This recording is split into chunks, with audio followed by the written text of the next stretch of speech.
Oh, ano to? Okay ka lang? Sorry. Alam mo, Melania, kanina pa kita napapansin. Parang lutang ka. Ano ba nangyayari sa'yo?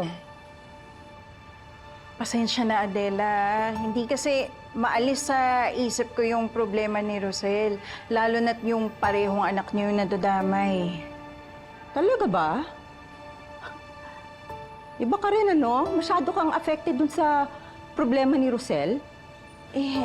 Sa pagkakaalam ko, hindi naman kayo close. Di ba mas close kami?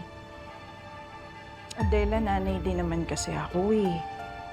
Kaya kung ano man yung pinagdadaanan ni Rosel ngayon, naiintindihan ko na hindi madali yun para sa kanya. Okay.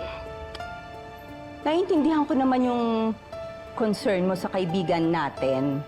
Pero, Melania, sana pag nandito tayo sa trabaho, ilagay natin yung utak natin sa trabaho. At huwag natin dalhin yung problema ng ibang tao dito.